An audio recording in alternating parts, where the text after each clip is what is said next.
చిన్నపిల్లల్లో జ్వరంతో పాటు ఫిట్స్ అనేవి చాలా కామన్గా వస్తుంటాయి. ఇది ఫిబ్రైల్ సీజర్స్ అని అంటూ ఉంటాం. మోస్ట్ కామన్ ఏజ్ వచ్చి 6 months to 5 years of age. వీళ్ళల్లో ఫ్యామిలీ హిస్టరీ చూస్తూ ఉంటాం. ఇది 2 రకాలుగా ఉంటుంది. ఒకటి సింపుల్ ఫిబ్రైల్ అని, ఇంకోటి కాంప్లెక్స్ ఫిబ్రైల్ సీజర్స్ అని అంటాం. సింపుల్ ఫిబ్రైల్ సీజర్స్ లో 2 చేతులు 2 కాళ్ళు గట్టిగా బిగించేయటం, నోరు ఒక పక్కకి డీవియేట్ అవటం, నోట్లోంచి నలుగు రావటం, కళ్ళు పైకి తేలేయటం ఇలా చూస్తూ ఉంటాం.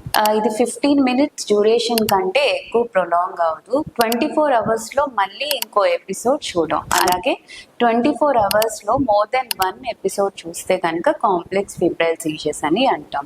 ఒక పక్కనే సీజర్స్ రావటం, loss of consciousness more than 15 minutes చూస్తుంటాం. ఈ సీజర్స్ కనిపించినప్పుడు వెంటనే పానిక్ అవ్వకుండా బేబీని ప్రొటెక్టెడ్ సర్ఫేసెస్ మీద పెట్టడం, ఒక పక్కకి తిప్పి పడుకోబెట్టడం చేయాలి. ఫీవర్ కంట్రోల్ మెడికేషన్స్ మనం స్టార్ట్ చేయటం, హాస్పిటల్ కి తీసుకెళ్లే లోపల కొన్ని emergency nasal sprays, midazolam nasal sprays ఇవ్వటం వల్ల సీజర్స్ ని కంట్రోల్ చేయొచ్చు.